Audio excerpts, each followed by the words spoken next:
suffering succotash. Hey guys, welcome to the show. We got Fairytale Evolution Part 3 for your enjoyment. And little channel business, if you'd like to support this channel, there's PayPal and Patreon links in the info box below. We have on the panel for today, beautiful Betty Van Velsen. How's it going today, Betty? Yeah, it's going great. Thank you. Yeah. And Mr. Nathan Oakley. Hello, thank you for having me. And one other person that I can't see. Just a bad Christian. It's okay. Hey, Paula, thanks for coming. No problem. So, what an eventful week, right? We got Space-Time Donuts, Dr. Danny Faulkner, and of course, attached to him now is Hillbilly Blue Balls, the redneck retard, showing gas pressure without a container with a gas container on his video.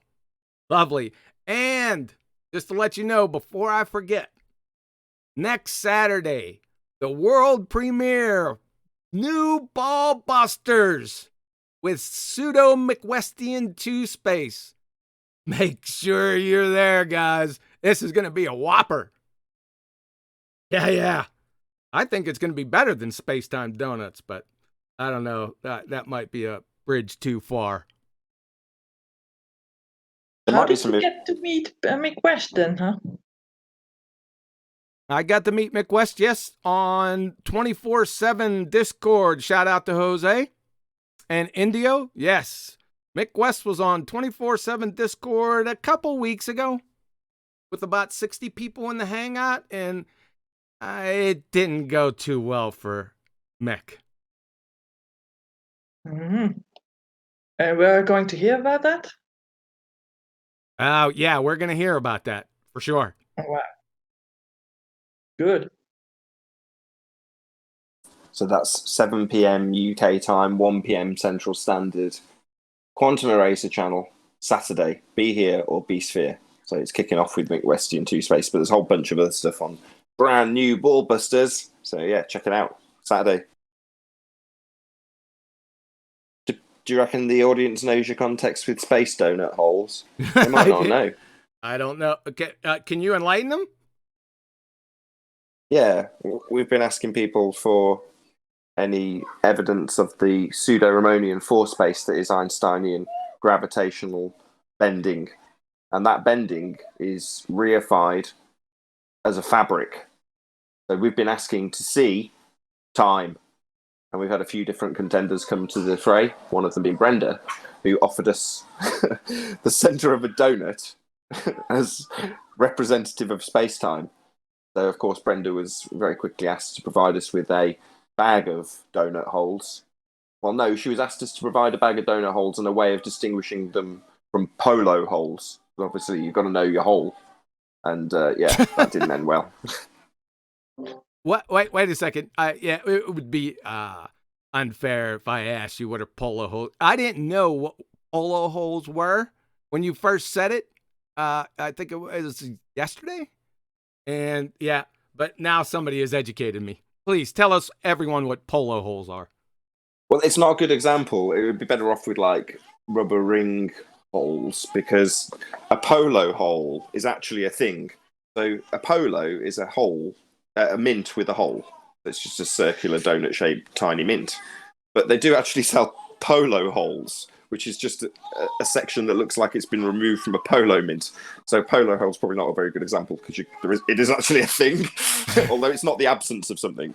But there we go. So it's just, give me the lack of something in a bag. Well, you can't do that. It's just the reification of time. She also came up with an equation, because she was asked, how much time is there in a square metre?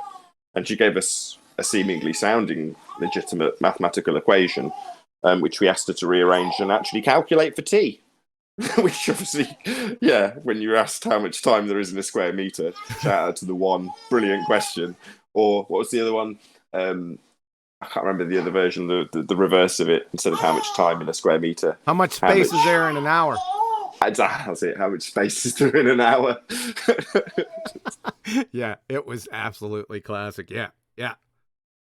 But And yeah, we had the other one is Dr. Daniel Faulkner. So that's the biggest turn up, I would have said, of the week. So over the period of the conference a week ago, you had Dr. Daniel Faulkner approached by Nathan Thompson and asked, how can you have gas pressure without a container?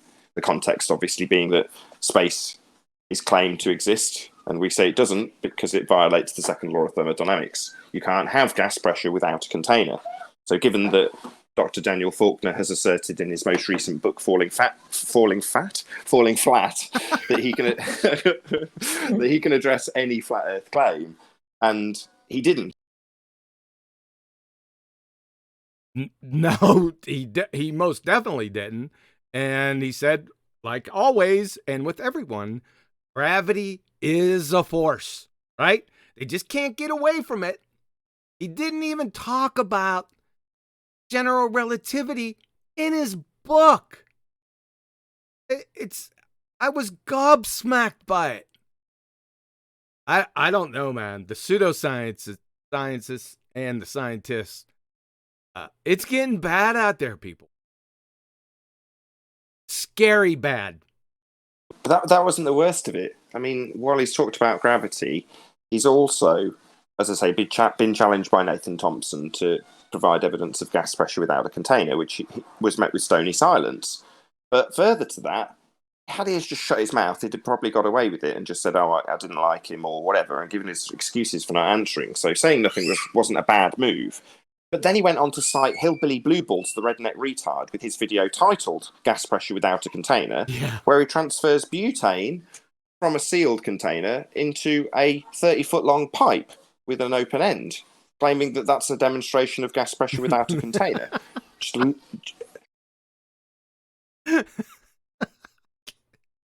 I'm sorry.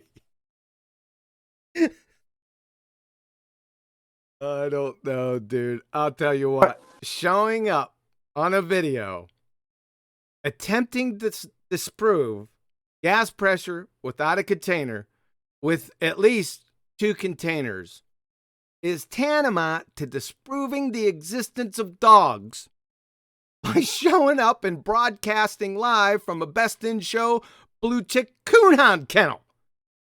That's how stupid this is. Stupidity is bewildering. I don't know, dude. I don't know, man.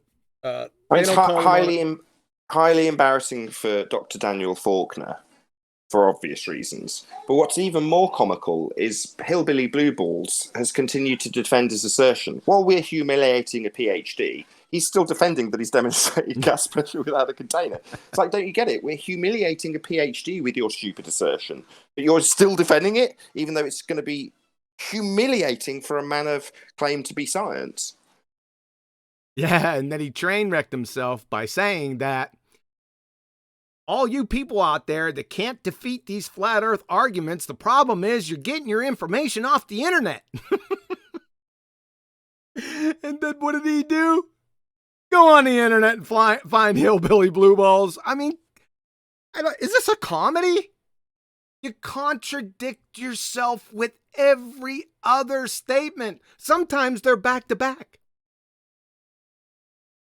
There's also a bit of projection in there as well. So he's essentially asserting that we can't answer any questions and we go and Google search it, when in reality, and literally, he couldn't answer a question posed to him by Nathan Thompson and then went and Googled it.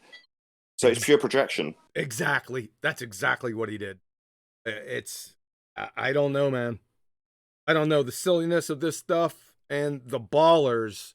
I mean, the death to their arguments are coming so quick now. I think it's catching them off guard. They're just not ready for it.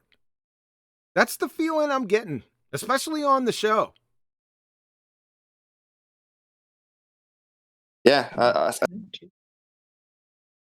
the arguments are coming, or they're regressing to old arguments, but the demolishment of them comes so much quicker. It's bang, bang, bang, and then the argument's over. Pleads of, I don't want to talk to you, and you're not very nice to talk to. You're not very nice about that. It is so rude. Meanwhile, for 2.5 years, I was called names that would make a billy goat puke, right? Muted, sniped, it was constant, it was an everyday thing. And then they're pleading now that it's rude. Ah, give me a break. That dog doesn't hunt here. And this is their arguments, right? Nuh-uh. That's a pretty powerful one. You don't understand. I think I hear that. That is the most popular argument now. I think it comes right after nuh-uh. That's all they got, man. I mean, it's absolutely pathetic.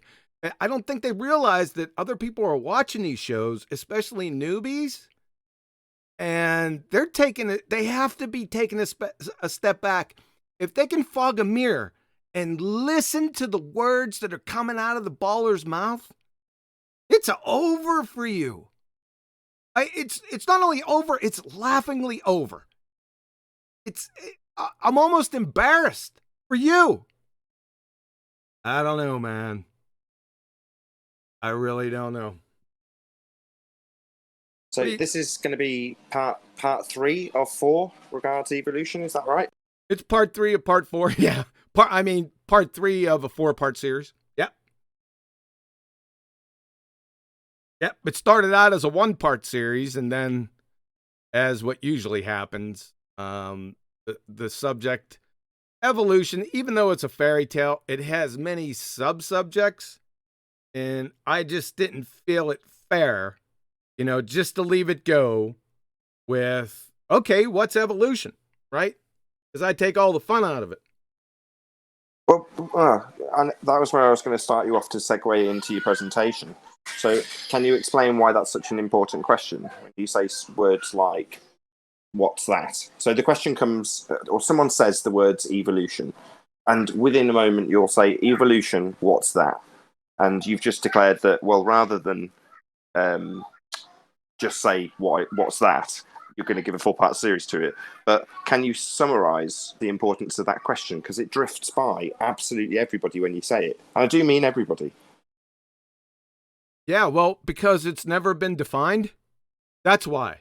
They always start out with their alleged evidences, like evolution, duck-billed dinosaur, honey creeper beaks. And then they start going down the list of what people have repeated, even in school. So this is double and triple reinforcement. Wow, evolution, geez, we have species, right? These creationists don't know what they're talking about. Look at Tiktaalik, look at the moth and whales, people get so overwhelmed because they don't know how to deal with it. If they have no biology background, and especially no biochemistry or genetic background, you're just overwhelmed at the outset, and the fight's over. And there wasn't even a fight because they just overwhelmed you with horse crap.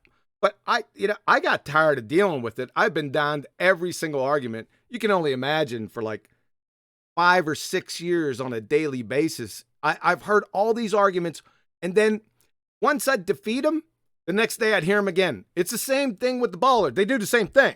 It's like rinse, repeat, rinse, repeat. I said, didn't I just destroy this yesterday? So I had to do it all over again, and that went on. I should have ended that like 2 weeks after it started, probably even after the second day, or I figured out what was going on here. Chasing my tail, or having them chase my tail, right? And then I said, well, wait a second, this isn't science. I always got to that part, but it was always later. So I just put it up in front. So, what's evolution? That's a funny one because they can't define it. And I'd always get this. Evolution is the most validated scientific theory in the history of man, right? We've all heard this before. I've heard it. I wish I had a penny for every time I heard it. So I said, no problem. Okay, what's the scientific theory of evolution? Right? And this wasn't just put to Joe Coffey and Betty Breadmaker. I had PhD microbiologists, a ton of them throughout the years. They couldn't answer the question. So I started getting cocky with them, and I started asking them, just give me a scientific hypothesis regarding anything. I want to give you a chance to establish that you understand what an actual hypothesis is. We didn't even get to the scientific theory yet. Just show me what a hypothesis is, for crying out loud. I mean, you're a PhD in alleged science. This is nothing to you, right? Go ahead and write it down. Of course, I'd have a big audience on these forums, and they couldn't do it. They cannot give me a simple hypothesis and identify. I didn't even ask them to identify the parts. I just asked them to give me a hypothesis. They couldn't do it. I was gobsmacked by it. So once I seen that, if PhD microbiologists can't give me the answers, then what's the chance that brain dead, evolutionist Joe Globetard is? None. So I would end the discussions real quick. And once I did, boy, they got pissed. You should have heard the names I got called then. So that's why it's so important, to go ahead. However, I've been pawed and badgered at for the longest time to go ahead and beg the question, bypass the answers to those 4 itty-bitty questions. What is evolution? What is the scientific theory of evolution? Give me at least 2 valid scientific hypotheses that confirm the scientific theory, and I want the null hypotheses for each.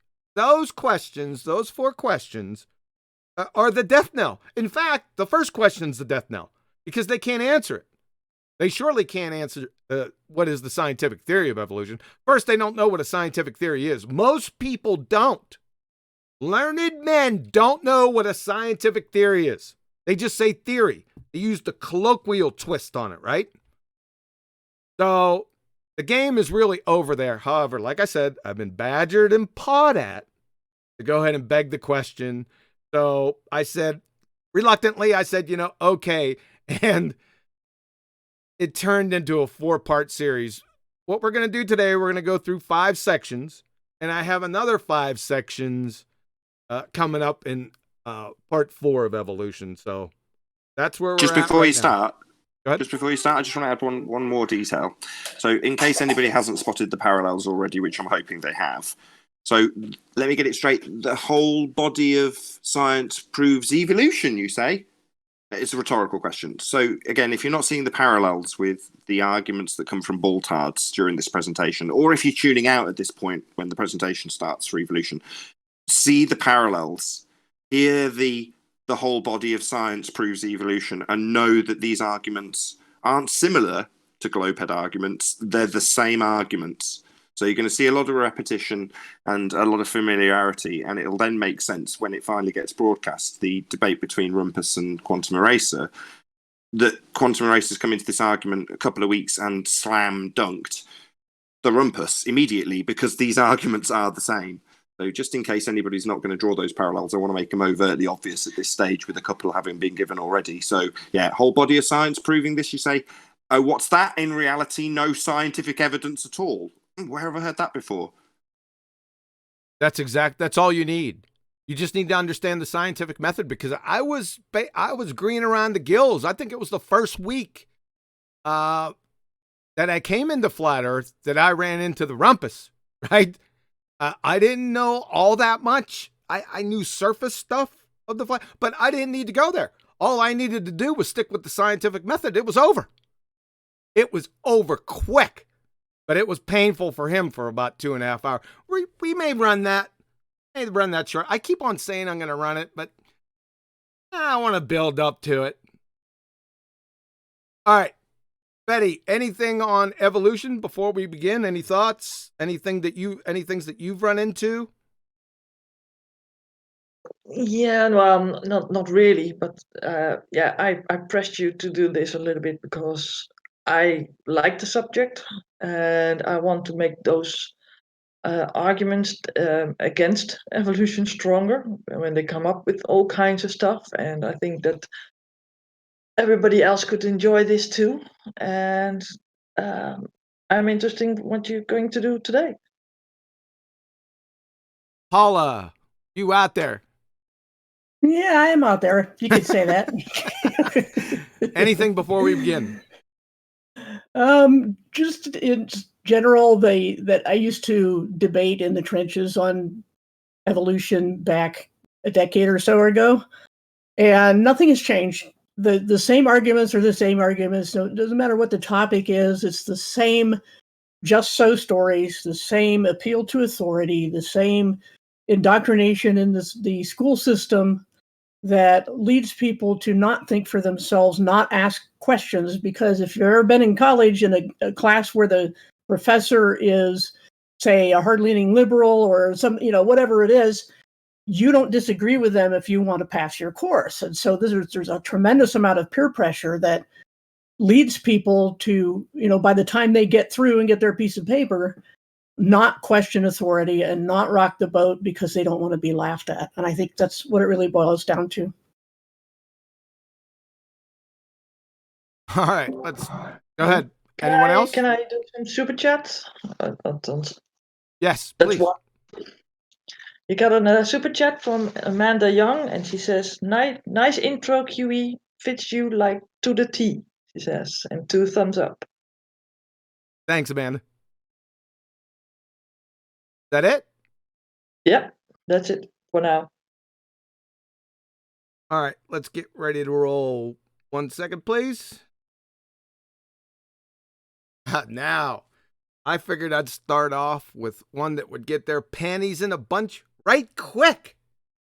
Irreducible complexity. Now, I did run last Thursday.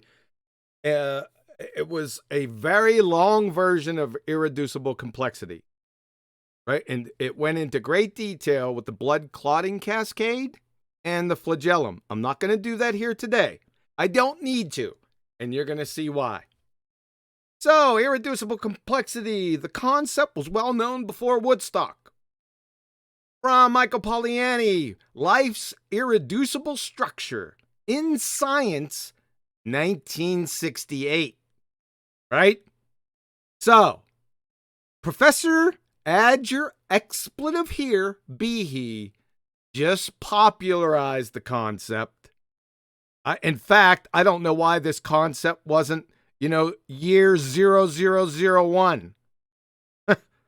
Because this is right as the rain. But I digress. Let's see. Here's the important part. You have to define what you're talking about first. So I'll just let Michael Behe from Darwin's Black Box define what he's talking about. So, a single system composed of several well-matched interacting parts that contribute to the basic function wherein the removal of any one of the parts causes the system to effectively cease functioning. Did you catch that? That's a very important definition. And it'll come up against many, many strawmen. Why did this prima facie ground squirrel level truth drive people off the deep end? Let me show you something. I'll tell you why.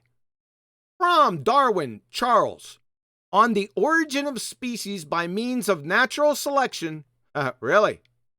Or the preservation of favored races in the struggle for life, 24 November, 1859. If it could be demonstrated that any complex organ existed which could not possibly have been formed by numerous, successive, slight modifications, my theory would absolutely break down, right? Number one, he didn't have a scientific theory. He never even postulated a single scientific hypothesis in his life. So how could he have a theory? Number one. And you could see where this definition right here would put the screws to Charles Darwin directly, right? Yep, that's a yepper, especially if it was an actual scientific theory, Charlie. Like I said, which it's not. And favored races? Charlie, are we talking about the races of finches or boa constrictors? Unbelievable. This is quite elementary to understand. Let's use a bicycle. You have the frame, handlebars, handle grip, seat, mirror, two wheels, chain, pedals, gears, and a flag. Back in the day, we used to put flags on our bike. What irreducible complexity is speaking to is there are certain parts of the system that must be present, that is complete and functioning to make a bicycle a functioning bicycle. Makes sense, right? With our parts above, which are absolutely necessary, right? You guys could get these relatively easily. The frame, the handlebars, both wheels, chain, gears, pedals. Ergo, the system is irreducibly complex. Why? Because if we take a wheel away, does the bike still function as a bike? If that wheel is used as a functioning roulette wheel for ground squirrels, or the spokes are repatriated and used for shish kebabs, is the bicycle still kaput?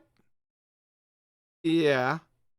Does the mere fact that the parts of the wheel may function for another purpose preclude the fact that the bike is currently a football bat? Will the frame, handlebars, chain, and others get together and reconstruct the missing wheel? Do stupid atoms and molecules, inanimate matter, have sentience, prescience, and intelligence? That is, engineering capabilities? Welcome to irreducible complexity. It's as right as the rain. Please reconcile this irreducibly complex system. Abbreviated version minus translation. To make one functional protein, DNA needs to be unzipped, read, and copied. That's transcription. RNA polymerase, that's RNAP equals functional proteins plus RNA. This is a mind-boggling complex molecular rotary motor, tape reader, and copy machine. Not including the roughly 70 other co-regulators that have to work before and in concert with RNA polymerase, that, if not all there and working properly, gives you bupkis. Newsflash, that means the entire process is irreducibly complex. It's as simple as that. There's thousands of the processes. If RNA polymerase is missing under one of the 70 co-regulators, that is functional proteins, do you get 1/70th of a functional protein or no functional protein? You get a big fat zero. Like I said, the process is irreducibly complex. Duh. And aside, how are you getting the first functional proteins when you need functional proteins that are coded specifically for on DNA to make functional proteins? Is that like the space shuttle giving birth to the space shuttle assembly plant? After you reconcile this, Kenneth, oh, I kept Kenneth in there, sorry about that. This whole entire irreducibly complex argument, it was pointed to Kenneth Miller, theistic evolutionist, a cellular microbiologist from Brown University. He was the one that allegedly refuted irreducible complexity at the Dover trial in 2005. Right? So I couched this entire argument against him and chased him for about 5 years. I got a bunch of his cronies. He'd never show up. Yeah, you're not as dumb as you look, Kenneth. I digress. After you reconcile this, Kenneth, I have roughly 1,000 more. Like I said, DNA transcription and translation. We are not talking about replication, glycolysis, Krebs cycle, electron transport chain, gluconeogenesis, and I could go on and on and on. All in toto are irreducibly written, snot, and complex. The actual argument is this. You have copper and iron ores, that is ribose, nucleobases, phosphates, and amino acids. You need the Aerojet Rocketdyne RS-25 space shuttle engine, that's ATP synthase, right now to survive. So, show how stupid atoms, that is copper and iron ores, make the first piece. Then, the 1,000+ additional parts that work in concert to make the interlinked system, this is very important, make the interlinked system function. You half-wit nincompoop, sort of this scenario. See if you could follow this. Premise 1. I love this. Premise 1. Interlinked systems require all their parts to be present and fully functional in order for the whole to function at all. Duh. Premise 2. All interlinked system construction require prescience and reason. Duh. Premise 3. If any part of an interlinked system is missing, the system doesn't work. Profound, I know. Premise 4. Gradualism, that is evolution, whatever that is, states that a system comes about with slight changes over time. See Darwin Charles. Premise 5. Such slight changes over time denotes that the parts of the system will develop at different rates. Hence, it's not a functioning system yet. Conclusion. A gradual system will not allow for the initial presence of the functional interlinked system since the parts required will develop at different rates. As in, if you need to swim, that is the flagellum or the flagellar motor, to survive now, what on earth are you going to do without it now? Trial and error for 1 billion years while you're dead? In fact, it's exponential magnitudes worse due to the functional sequence specified complexity of functional proteins. One amino acid in the wrong place or one non-proteogenic amino acid or racemic version can collapse the entire secondary structure. That equals it's not functioning. Ipso facto, rendering tertiary and quaternary structure, if applicable, non-existent. This is a clown show, right? Questions, comments? No, nothing for me so far. Love it. I have a question. What was that trial about exactly with the Behe and the other guy? It was the Dover trial. It was creationism in the classroom, and then evolution got brought up, and a brouhaha took place. The judge was the venerable Dr. Jones, right? He was a former head of the PA, Pennsylvania State Liquor Control Board, right? Number one, what are matters of science being put to and adjudicated by a friggin' lawyer or a judge? What do they know about science? About as much as globetards do. But I digress. Go ahead. Okay, and that was in 2005? Yes. Wow. Okay, I didn't know that date. I thought it was earlier, but it's only 2005. Strange. 2005, yeah, that's where, like I said, Kenneth Miller, cellular biologist from Brown, right, allegedly, debunked irreducible complexity. It was a joke. It was all he has are 3 incoherent straw man fallacies. I mean, a third grader can disassemble them quite quickly. Like I said, I tried to track him down. He wouldn't speak to me. Like, he's not as dumb as he looks, because it would have taken about a minute. As you can see from the irreducibly complex presentation right here, it's well da to a second grader, right? If you have any other questions, if you want more detail, just go back to last Thursday presentation. I went through the blood clotting cascade and the flagellum in excruciating detail. So, yep. I read underneath that video, someone posted a post there where he said that many of the people that wanted to testify with or for Behe were basically threatened not to do so. Do you know anything about that? I don't know anything about that, and I don't really care. Okay, well, it makes the trial sort of.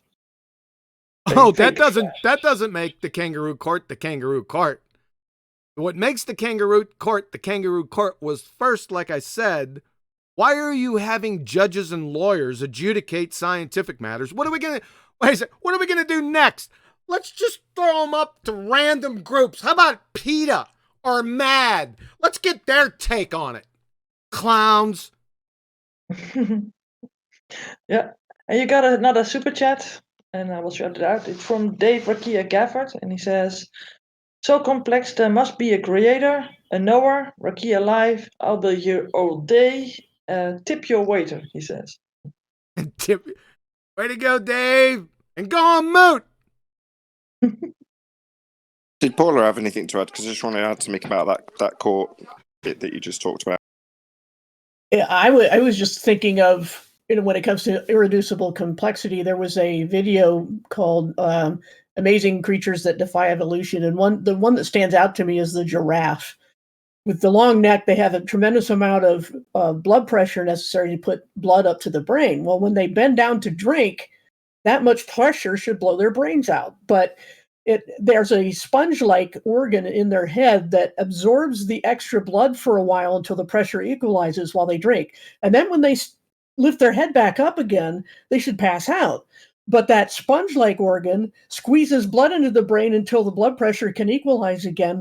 So how does that evolve in little steps is the question. How many trials of giraffes either died of thirst or had their brains blown out or passed out every time they wanted to drink, until the system worked. It isn't just, on the micro level, like you were saying, it's on the macro level. And any, like you said, third grader can understand that you can't do certain things in little steps. You have to have the whole system there designed and balanced and working, or these things don't reproduce. That's it. The only thing I was going to add was in regards to the kangaroo court when it comes to science. Well, if it's science, there's no discussion afterwards. There's no questioning it, or it's empirical. You've either proved your cause of your effect or you haven't. There's no discussion. There's no discussing it. I also go through the court case in last Thursday's video. It was an adjunct to it. So you can go look at the kangaroo court where Judge Jones's secretary, wordsmith, that is plagiarized the entire fiasco from, I think his name, he had a pretty famous name. I can't recall it right now. But it was overall, it doesn't matter what his name was. It was basically the ACLU. That's who was representing everything against irreducible complexity, or the creationism in school. Sorry.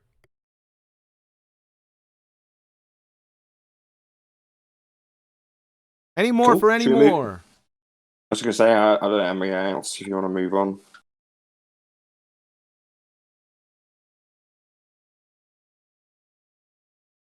Let's roll. All right, I'm not going to say each one of my favorites because they are my favorites. Listen up closely. The taxonomic classification, Mr. Magoo two-step. This is Aaron Ra. By the way, when you wash your hair, you're supposed to wash the conditioner out. Aaron blah. His whole shtick for years and years and years is based on this fiasco. And a number of people have parroted this stuff, right? Just to let you know. So listen to this carefully. It's pretty funny. The second grade slick pseudoscientists have fooled the brain dead masses by, hold on to your hats, folks. Prepare yourselves, because the unimaginable moronic absurdity in this little charade is beyond comprehension and actually impossible to fully encapsulate in any language. But I'll try. Step 1. The pseudoscience priests conjure classification systems, cladograms, phylogenetic trees, aka the tree of life. Wonder where they got that from. That are merely man-made conventions, which are conjured and inherently arbitrary. The classifications are based on what the conventioneers deem as similar characteristics, then categorize, then get the majority to agree. Done. Voila. Has someone told these crayon munchers that all life contains DNA? You think? I can conjure a couple up right now. Classification number 1. Ducal slopogerts and slocals. Ducal slopogerts. These have hair, hands, hand-like feet, forward-facing eyes, smelly armpits. Most can calculate correctly 1 + 1 = what when challenged. Slocals, having hands, hair, hand-like feet, forward-facing eyes, smelly armpits, agile tree dwellers, they cannot calculate 1 + 1 when challenged. Are ducal slopogerts and slocals? Are ducal slopogerts slocals? Answer, nope. Why? Well, because I said so. Yeah, that's why. Classification number 2. Ducal slopogerts and slocals. Let's keep it on the same page. Ducal slopogerts have hair, hands, forward-facing eyes, and agile tree dwellers.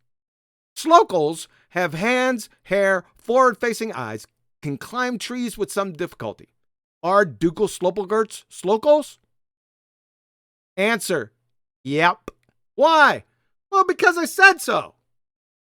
That's it. Step 2. Draw lines between them, connecting the groups, then assert that they are all connected and came from a common ancestor. Then call it science. What in the world, what kind of shroom-induced chromatic fluoride central lining fruitcake muppets are you? A, crocheting is more scientific. Besides not having the ability to even enter the scientific method science, what's the independent variable, the cause, in your non-existent hypothesis? Color of the marker? Size of the paper? The size of the arrows? Ink saturation? Imagination? Other? What's one of the control variables in the experiment? Artistic license?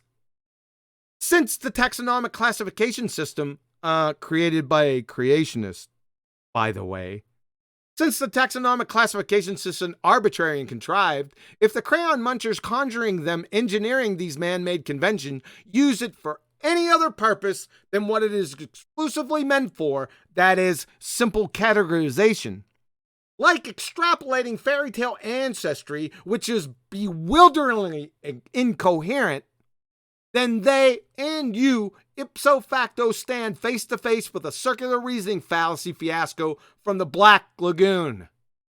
Get the picture? B, if ancestry is not assumed from similarities, then there is no correlation between similarities and ancestry. Ergo, to make that argument, you need to make that assumption. So again, you're assuming the very thing you're attempting to prove. That equals a textbook begging the question fallacy from the Black Lagoon, like I said above. C, then they all take this form. The affirming the consequent formological fallacy. If P, then Q, Q, therefore P. If common ancestry is true, P, we will observe similarities, Q. We observe similarities, Q. Therefore, common ancestry is true, therefore P. Right? That's lovely, isn't it? The logical fallacy is that P doesn't necessarily follow from Q. For example, if I had just eaten a whole pizza, P, I would feel very full, Q. I feel very full, Q. Therefore, I have just eaten a whole pizza, therefore P. Couldn't I have eaten a 20-ounce ribeye with fries or the old 96er?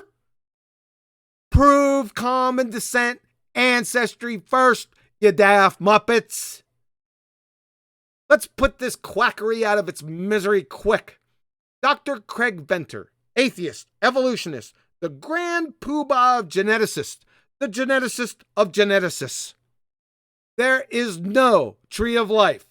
It's an artifact from early scientific studies that aren't holding up. So there is not a tree of life. In front of God and everybody, a Nobel Prize panel, about 1,500 people in the auditorium, you could have heard a pin drop. The audience gasped. Dawkins and Krauss turned different shades of green. I loved it. This is a great one, man. You need to go look this one up and listen to this. You hear that sound? That's the common descent fairytale carousel tree circling the drain at light speed. As if he actually needed to say it. From Takata. This is Population Health, Annual Review of Ecology and Systematics. Even with DNA sequence data, we have no direct access to the processes of evolution, whatever that is. So objective reconstruction of the vanished past can be achieved only by what? Creative imagination. Nothing but creative imaginations, folks. The really scary part, hordes of knuckleheads, including PhD biologists, not only believe what they're told, they mindlessly parrot it. Questions, comments? I just wanted to plug your upcoming book on the origin of Duple Slurple, Gert. Thank you. That's a nice book. How did you come up with those names for the taxonomy? Oh, those are old. I think I came up with them. Wow. Second day after I retired? Did they get longer and longer as time went on? They stayed the same. I think I misspelled one of those guys. I got to scroll up. I think I misspelled it. One is, hold on a second. I think I did. I thought I seen it up there. You misspelled it already? Yeah, I misspelled. I called them slocals, SLO, and one I said slookles. So sorry about that. Oh my god, now the whole species is gone. Yep, the whole argument is kaput. That's it. Let's go home. But I don't know, I haven't been watching the comments because of being in Discord. Are people getting it? I mean, your example was really nice with the bike. You know, if you could translate that into anything. In other words, if you've got something that needs to breathe oxygen, it ain't going to work until it's got lungs. So it's not going to develop lungs and then start working. It's screwed from the offset unless it's got them. So I thought that was a really good example. I don't know, did it get a good reaction in the chat? I hope so. Not that I've seen. You can't. People still think that there is some sort of an evolutionary way to achieve things. Evolution. Whatever that is. Whatever it is. People They say hate when I do science that. doesn't Man. know everything, so they might get to it in the end, and and that's more honest to say that you don't know anything, and that you can sort of add things later. But So again, it was broken down really beautifully. It's circular reasoning. So again, if people aren't getting this when it's explained that it's just a classification system, you know, you can classify this thing as similar to that thing, and some of them have overlaps. All of those classifications only work if you're working within the classification system. Yeah. As soon as you start asserting it as your reality, you're guilty of begging the question. And if there was a continuous line from one thing to another thing, how could you classify? I mean, if things are continually changing and there's this long history of it, where do you classify anything? It's not what it was and it's not what it will be. And so what is even the purpose of classifying? You know, and why did branches develop and why did they stay on their branches? Why don't they come back together and weave around? It's just, contrived from the start. I find it funny that people are into it, like Aaron Ra. He's also very much involved in taxonomy and naming things and trying to that tree of life, whatever that is, to make that work or to. And I'm baffled by how much of it's nonsense, basically, that he's teaching or is writing down. It's like fiction. I mean, he's not only incoherent to second graders, he doesn't even know what science is. This shouldn't surprise everyone. I want somebody to challenge him to post a hypothesis, a viable scientific hypothesis regarding anything. He couldn't do it. I'll guarantee he couldn't do it. He already did, but he didn't answer. See what I mean? Is another one of those parallels. So anybody who's listening along because they want to draw these lines of comparison between heliocentric worship, well, Walter Bislin had the same exact story. He was challenged by Quantum Eraser to provide a scientific hypothesis for anything, and the comment thread got removed by Walter Bislin. Yep.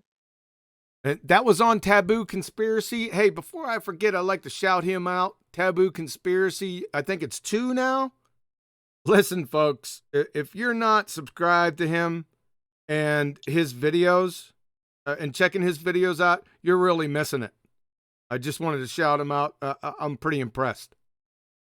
So that was, in fact, Walter Bislin had just typed something under one of Taboo Conspiracies videos, and I just happened to show up like 2 minutes later, right? It said 2 minutes ago posted.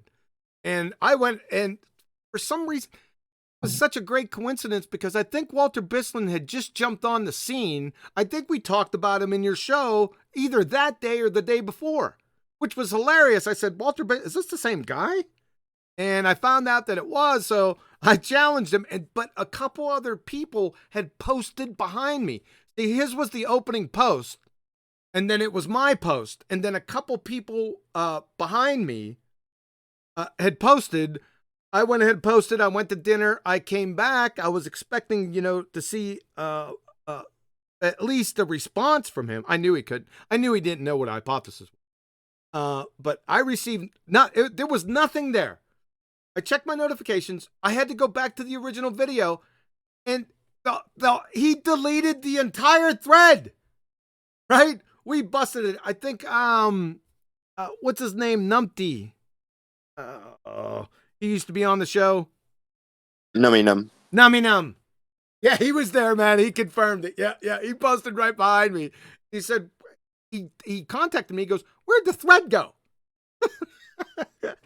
Well, the only way it could go, Walter Bislin had to delete it because he was the opening post. What a frigging coward. Right? Yeah, I digress. That's off the subject. Well, yeah, the digression was from Aaron Ra and his inability to recognize or understand what science is by virtue of him not being able to give a scientific hypothesis for anything, ever. Yeah, all they do is play the convention game. Right? This is ridiculous. We have learned men that can't reconcile this. They just follow along. It's like, Pavlov's dog. Yeah, but there's no Pavlovian response. I guess there is a Pavlovian response, but there wasn't a trigger. Maybe the trigger was back in their child. I don't know. They just follow along with that scrutiny or due diligence. I don't understand it. I can understand if it was, like I said, Joe Coffey or Spinning Sally out there that knew nothing of biology or forgot everything they knew in high school and don't know these things. I can understand that. I got it. But I'm talking about learned men. PhD cellular biologist, microbiologist, biochemist. You won't find too many biochemists. If you find a biochemist that's evolutionist, send him my. Okay? I got something for him. It ain't going to be pretty. Did you say there was evolutionary biologists? Yeah, there are. Yeah, I'm still laughing. Yeah, me too. All right. Paula, Betty, anything else? Betty, any admin? No, not at this point. No. Why not? Well, no, there isn't. I'm sorry. But Paula, you have another guest here, so maybe you can say hello to Adam. Hey, is Adam in? Yes. Evening, guys. Can you hear me? Get stuff! I've just finished my tea. I'm well stuffed. Right on time as usual. Thanks. Well, it's not my fault. You're the most religious person I know with regards to maintenance of tea time. So it's unfortunate, mate. Sorry, but yeah. Hey, glad to have you, man. Glad to have you. Thanks for showing up. Yeah, good to be here. Yeah. Yeah, just don't mention tea. Don't mention time. You'll get me going. You could just have a donut. So what's this monkey business you're chatting about then? Monkey business. We just went over the taxonomic classification system and how people try to say that it's empirical evidence. Yeah, that's pretty funny. Okay. Yeah, we're heading into fossils after this, though. Cool. Oh, fossil. Mute back up then and leave you to it, guys. But before Before you start, do we get a denying the antecedent in this? Well, I hate when Nathan does this. Yeah, leave me a bit more, sir, please. I'm just only just got in the room. I'm just asking QE. Is the next text going to have a denying the antecedent in it? No. Ah, okay, no worries. Yeah, that's all. You know what? I don't think I put it in here. We did it. We did the denying the antecedent when we went over the dating game. Yeah, it was last week. I think we did cover it. We did cover it last week. Yes. QE, just I did join. Just heard one little bit about you shouting out any molecular biologists. For me, it was when, I mean, this is well before Flat Earth. This is like, I'm in my mid to late 20s. It was that molecular biology that made me sit up and realize what nonsense the evolution I'd believed was. When you look at the complexity of it, the encoding and the feedback mechanisms for altering of the DNA was just so mesmerizing. It just demonstrated the level of coding and, as we've been using out, the need for a knower, a need for a programmer to get this together. Part of, before, prior to DNA, it was just primordial soup. It was globs, it was gels. And one thing that I kind of noticed with all of this is how the modern scientific community play down their lack of understanding of the thing and write things off. Oh, it's just, this is how amino acids congregate, even down to the nonsense we heard recently with regards to it's just junk DNA. They try to portray they know everything. Yeah, it's just junk. You know what I mean? Then suddenly later we realize, no shit, it isn't junk. Do you know what I mean? And yeah, for me, it's the majesty of the programming that you see there that just proves this is no random incident. And I think modern stuff even more so shows that any adaptive process is actually via a feedback mechanism which alters DNA, which is, requires even more sophistication of programming rather than just a random aggregation of molecules. Right. The functional sequence specified complexity. You know what? I don't think I put that in this presentation. That's okay. It could be a part 4. We could just make it longer. Sorry. No. And you know what? I didn't directly put junk DNA in here. Wonder why I didn't do that. We're going to talk a little bit about it indirectly. I'll jump to that when the part comes. So thanks for reminding me about that. You see what I mean, people? Right? You get the power of suggestion. I mean, there's so many subjects that I could go over. It's ridiculous. But let's just stick with these for now. We did go over irreducible complexity first, Adam. I don't know if you caught that part. No. I was noshing. All right. Jumping down then, but yeah. All right. Any other comment? Nathan, did you have something? No, I'm good. Betty? No, not at the moment. No. Paula? She will be right back. She went away a little bit. All right, let's roll.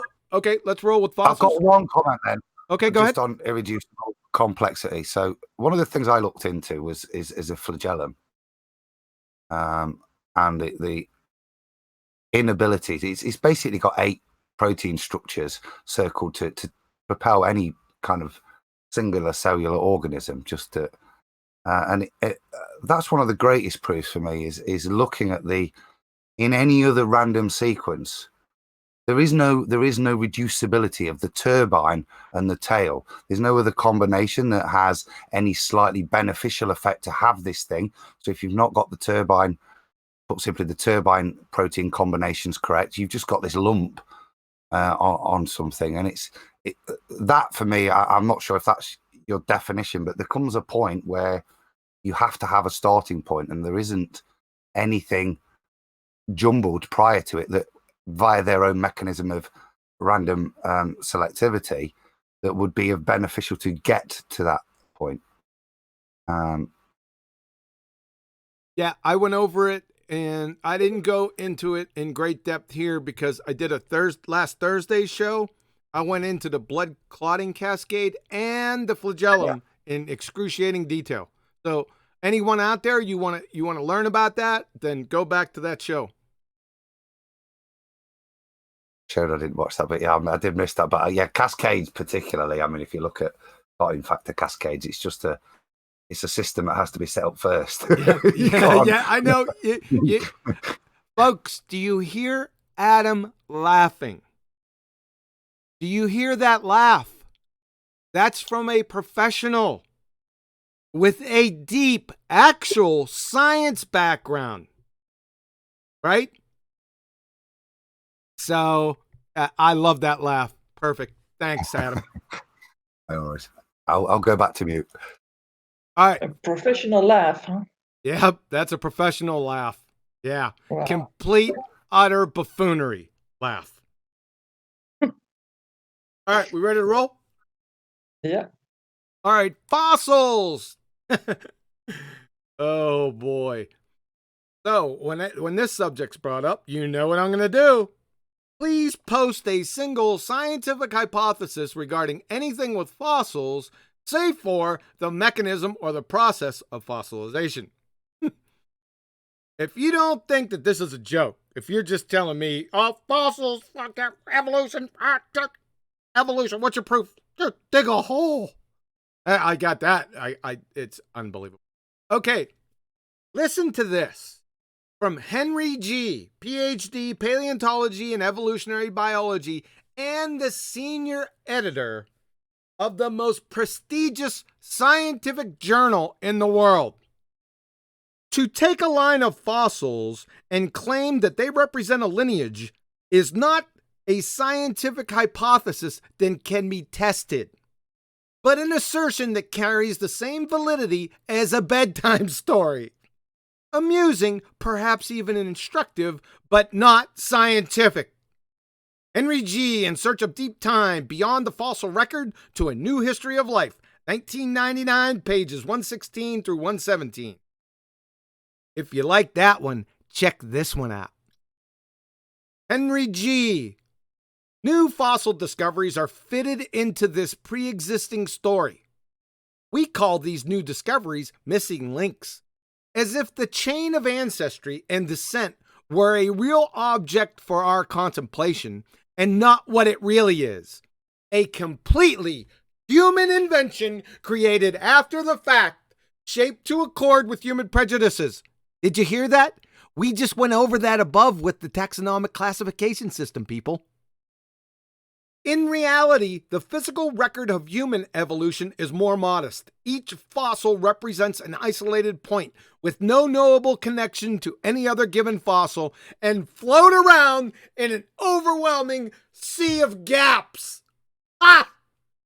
Evolution of the gaps. You see what they did?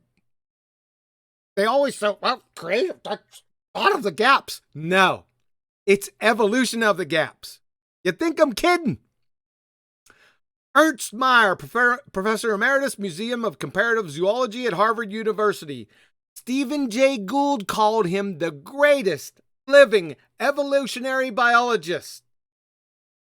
He says, given the fact of evolution, whatever that is, one would expect the fossils to document a gradual, steady change from ancestral forms to the descendants.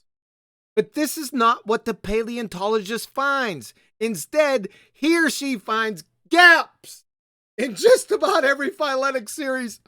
Like I said, evolution of the gaps. I love it. Douglas Fudiyama, Professor of Evolutionary Biology. One of the most striking and potential embarrassing features of the fossil record, the majority of major groups appear suddenly in the rocks with virtually no evidence of transition from their ancestors. And the killer, Dr. Niles Eldridge, Mr. Punctuated Equilibrium, along with the aforementioned Dr. Stephen Jay Gould, curator of the invertebrate paleontology in the American Museum of Natural History. Gonna go real slow. Darwin's prediction of rampant, albeit gradual, change affecting all lineages through time is what? Refuted. The record is there, and the record speaks of tremendous anatomical conservatism. Change in the manner Darwin expected is just not found in the fossil record. Turn out the lights. Party's over. Party's over. They say that all good pseudoscience must end.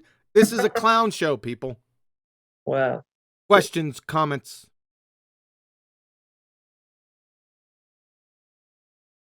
Yeah, why the confession? Why did he say that? Why did Niles Eldredge say that? Yeah, I know because it's a fact, but wouldn't it ruin his career by stating such a thing?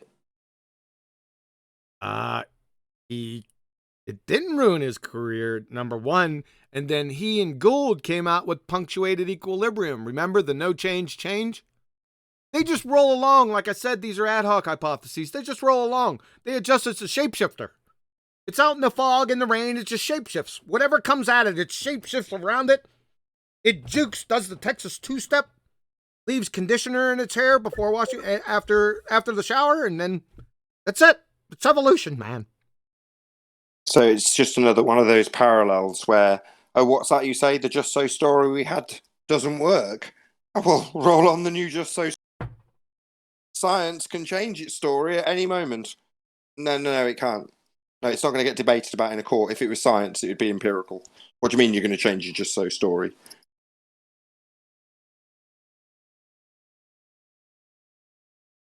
I think that's kind of a different. I'd view it slightly. I mean, first of all, I'd accuse you two of begging the question because we've assumed, and I think we've probably discussed it in previous shows, just in terms of the fossil state, the rock, and the rock state, the fossils, that the ascribed geologic timeline that they have has some form of validity in the first place before they started to kind of build a fairy tale around it. And on that, I'd kind of just want to add one thing on looking at fossils, geologic records, and that's it's a bit conspiratorial. But when you look at the implications of the conspiracy, it does lend to a much shorter timeline. I'm not necessarily suggesting creationist issues, but certainly a much shorter timeline and a much, more importantly, a much longer presence as the standard hominid shape we have on throughout that timeline. And that's, again, I hark back to when I was looking at these, origins, pre-flat Earth, and that's to kind of look at a lot of the what's called OO parts. And like I say, getting conspiratorial, if you look at the actions over the past 100 years of things like the Smithsonian, Natural History Museums, and other regulatory government-led bodies, or kind of foundations that seem to go around hoovering up, and it's the number of these OO parts, as they're called, that completely absolutely destroy the narrative that they try to build, which again leads to other conclusions, but for me is another great destroyer, the effort they've gone to maintain and protect anything that could possibly interfere with the of a timeline that they use. Without any science whatsoever. There's no science in this. I haven't got into any science whatsoever. In the last, up to this point, the last three parts, even the fourth part, there is no science in any of this. Just saying. It's all fanciful, made up, really, it's a cohesive story, but that's all they are, is this stuff. I mean, one of the ones I looked at is Triceratops. For years, they tried to show you in the geologic timeline the evolution of Triceratops, and they can't quite get it right. They've got little semi-horns. They've got the standard Triceratops with 3 horns and a big frill. Then you've got even bigger ones later down the line as they place them that have got the horns, but they've got slightly split and broken frills. And I remember seeing something on the History Channel recently that they've kind of suddenly realised that this isn't millions of years of evolution. These are babies, adolescents, and fully grown adults. But previously in their nomenclature, they've described them as different species millions of years apart. It's just a well-constructed story that uses the facts, i.e. we dug this up and it looks like this, to construct their narrative, of a narrative which is constantly changing by massive margins of error. It's just like the admission, I don't know how many years ago, that all these little, smaller dinosaurs that they had supposedly discovered, they kind of sheepishly said, these are probably just juveniles. It never occurred to them before that there were such things as non-adult dinosaurs.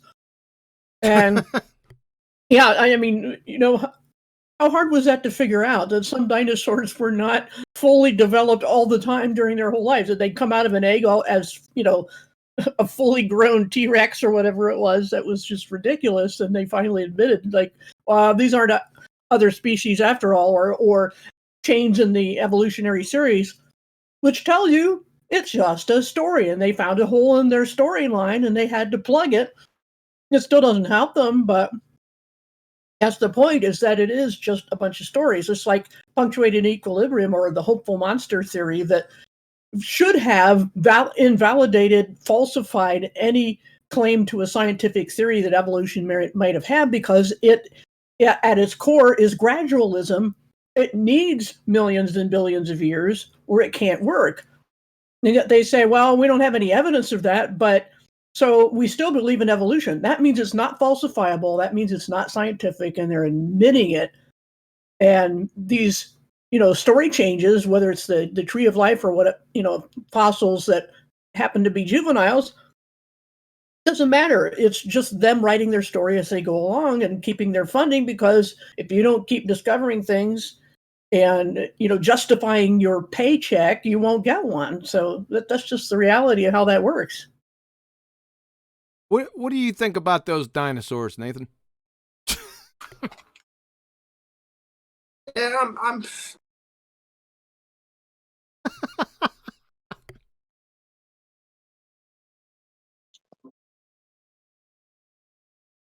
it's a sticky one, isn't it? That you were saying? Because just lots of inconsistencies in their stories about dinosaurs, enough to leave me extremely skeptical about dinosaurs. Yeah, me too. don't think there's a doubt they're digging up bones. I think that would be churlish to suggest otherwise. I think the issue, and that's again presented in the way they've began to present dinosaurs. I think you look at the Crystal Palace Park, the way the same bones are presented in a completely different way. The way they look and in some way decide whether it's reptilian, mammalian, or mammalian structure from the bones, the level of nonsense, the fact that we've found T-Rex blood that gets covered up, these cells, none of this fits with the timeline. So I don't doubt we're digging up bones, but as to then placing any merit towards the validity of what they present them as, is where I lose all interest in that. I mean, clearly there are lots of animal bones. The only thing we can say with certainty is for some of the fantastical ways in which they construct them, that seems of objection to me. Yeah. Betty, final thoughts and any admin?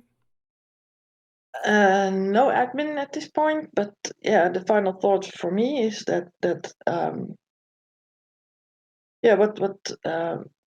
about the dinosaurs, I don't think there might be a couple that are authentic and correctly put together when they have a lot of these bones together, maybe.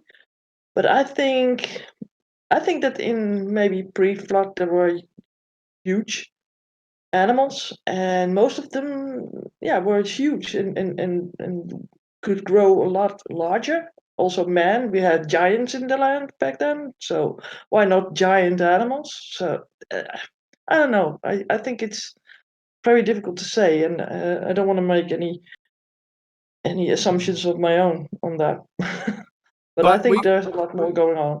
however, we could definitely fall down and directly say there is no science in this, No, right? no, That's no. And that's if they the can point. construct an animal from one single tool, they find, Oh, we're gonna get into that next week, part 4. Yeah, with Yeah. whale evolution. Ah! The one that gets me, John, is if evolution existed, right? Explain the T-Rex's arms. No, if we descended from monkeys, then why do we still have globe tarts? Yeah, well, why do we have still trees that are stuck to in the ground? Why didn't they root up and walk away when someone with a chainsaw came? Methods. I mean, they have time enough to walk away from now. By now, I would suggest, right? Why did they get the wrong end of the stick, literally? No pun I don't intended. get it. Boom. I mean, if evolution is true, why are trees still the same? And why didn't they run away? They're being struck down every day, right? Now Becky or Betty, Becky. you know that those trees, those trees used to be made of silicone, right? So all bets are off. They teleported there. That's it. They teleported. Okay. Hey, Becky, can you make it quickly? Sorry. Oh, don't tease her with that. Everybody gets a mistake. Yeah, Just- come on. Just wait for you to misspeak. Yeah. You lisping lizard. hey, Becklier. I'll just combine them. Hey, Becky. Any admin, and can you do it quicklier? Quickly. Maybe bestier, but no, there's no admin to give away now. All right, you want to roll? We ready? Yep. I was just going to say, last thing on dinosaurs. There's a few very good dinosaur breeding videos. Just check those out. Breeding dinosaurs? Like bird thumping. When you see it, you'll know what I mean. Birds. All right, we ready to roll? Yeah, I think All so. right. Thank you for having me. No. Where are you going? We're not done yet. Oh, we got more to the presentation. Oh, okay, cool. We got 2 more sections. All right, we got mutations. Of course, everyone's heard of this before. And Adam, listen, I just got what Nathan was saying there, John. Have you got it? It's like, how does a stegosaurus hump another stegosaurus? He didn't hear me say bird thumping, so Yeah. It just took me a second, Nathan. I had to type it into Google, and then I realised as I was typing it. I missed the bird thumping too. Yeah, I missed it. You got it. You're just searching for stuff now, right, Becklier? All right, let's roll with mutations. Right. Like I was saying, Adam, we started this presentation, part 1, part 2, and now part 3, with saying that all this is begging the question. So yes, we are guilty of begging the question for them. We have to do it to more fully expose them. So, mutations, you got deletion, inversion, swaps, insertions, etc. This is tantamount to randomly mutating thousands of random pieces of source code into Unix 1975, then turning it on and Windows 10 loads up bug-free. Oh, and by the way, where'd you get genes from? Where'd you get DNA naturally? Right? Forgot about that, didn't you? Doesn't matter anyway. Mutations have nothing whatsoever to do with evolution. Meta information, the instructions. This is information about the information. About 2% of the entire genome consists of the protein coding genes, with 98%, Adam, this is the junk they're talking about, with 98% devoted to the meta information. That's the regulatory information. It's like a recipe for a cake. You have the ingredients, those are the protein coding genes, and then you have the list of instructions, right? The recipe, the meta information. DNA in humans is about 2 meters in length per cell, is packed and coiled into 4 different levels of chromatin structure inside the nucleus. Each of these levels carry the meta information. For every molecule of protein-producing machinery, there are 50 of regulatory machinery. Evolution says, evolution, whatever that is, and it doesn't say anything, sorry about that, just the reification fallacy for you, that mutations are the foundation mechanism to get from bacteria to Boy Scouts. Mutation, a spelling error or a change in the sequence of letters, like I said above, deletion, inversion, swap, insertions. Question, if a mutation occurs in the protein coding region, how on God's green earth are you getting matching and functional corresponding mutations in the regulatory instructions? Over 50 on a good day. Or better said, you have a list of ingredients for a pineapple upside down cake and the instructions for a unicycle, and you're telling me that the cake turned out perfect? From Petherick, the production line in nature. Listen carefully. Hot air is a molecule with a future, created from a DNA sequence on human chromosome 12. It affects genes on chromosome 2, apparently working as part of a system that enables skin cells to tell where on the body's surface they are and thus what they should be doing. This is a killer. This is a killer to fairytale evolution.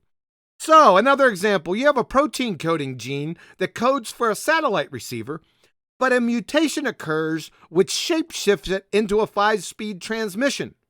But the regulatory networks that not only control transcription but expression, that's who, what, when, where, why, and how, is left unscathed. So now you have a three 5-speed transmissions atop a flagpole without any hydraulic fluid or a drive shaft. Clowns! Or vice versa. Excuse me. See Drosophila, that's your fruit fly, and the homeobox genes.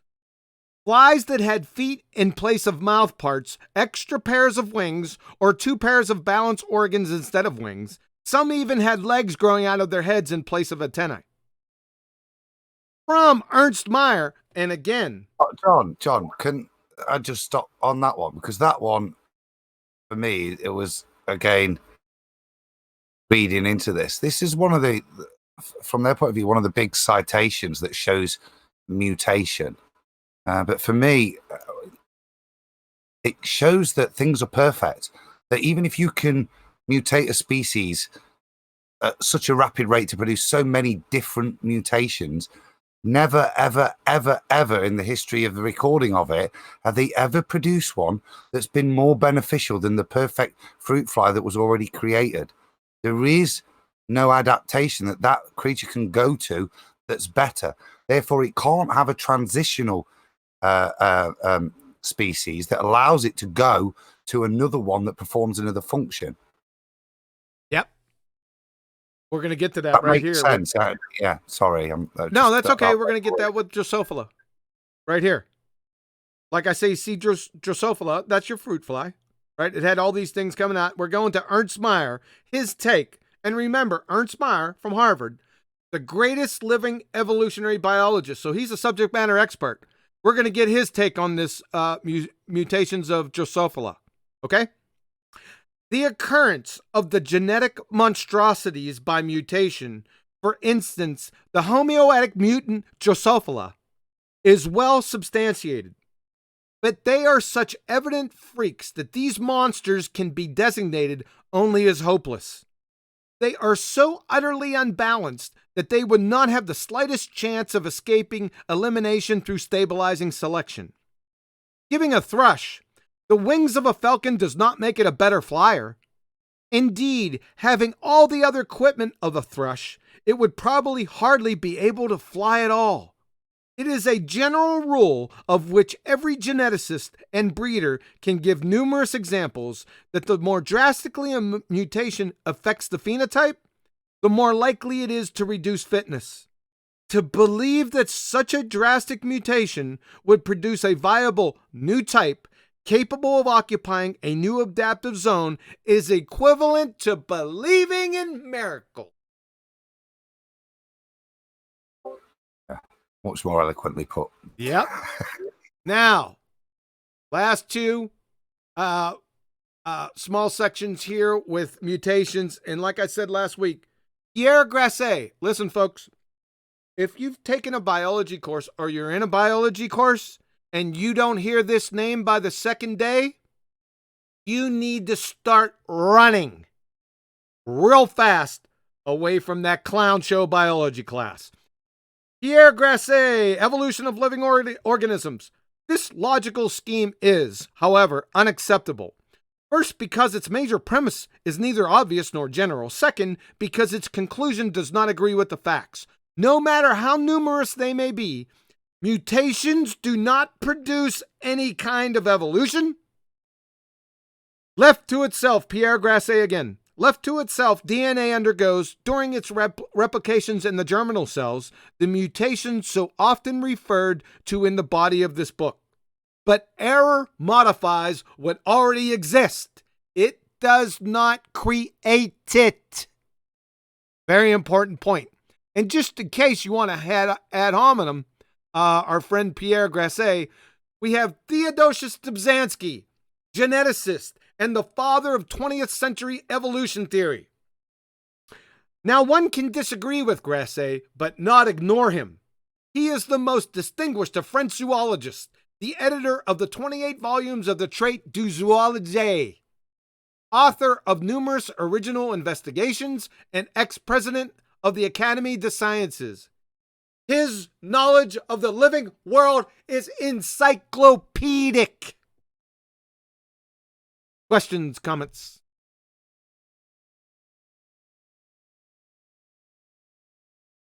No, I'm good.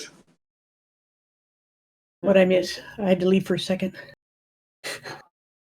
I did see that you mentioned, and they didn't turn into dragonflies, houseflies, mayflies, superflies. They were still fruit flies, no matter what.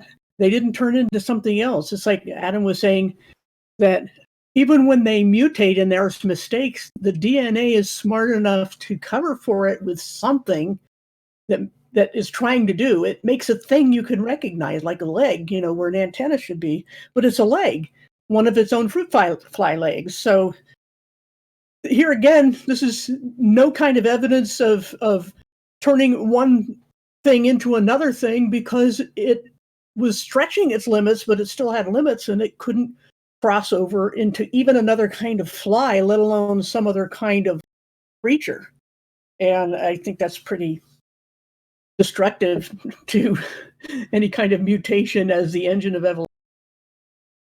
I think with my ego of youth, when I looked at that, you look at this something as basic as a fly and you think, oh yeah, you can see a mutation improving it. But the reality is, even as something as simple and as basic as that, it is perfect for what it needs to do. And if in mutations things go wrong, even if those mutations survive, they'll still try to bore out the perfect copy.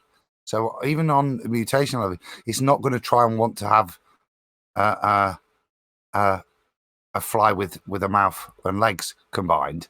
It's still going to try and replicate the perfect copy. Just so as much as a mutation, it doesn't mean your offspring will have one arm. Do you know what I mean? It's not like that, and that's the other assumption that's written within this evolutionary process, that this thing is predominant. This mutation is permanent, it's fixed, and it's something that will definitely be passed on, negative or positive.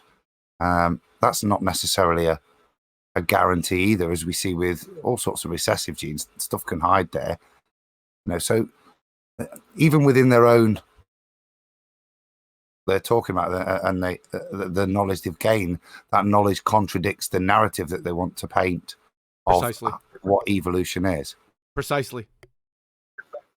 If I was to example it with your bike again, then, so you've got a set of instructions, you've got a bundle of ingredients, so to speak, with bike pedals and bicycle wheels, and somebody misreads the instructions and puts a pedal where a wheel should be and a wheel where the flag should be, the assertion is that eventually you'll get a motorbike.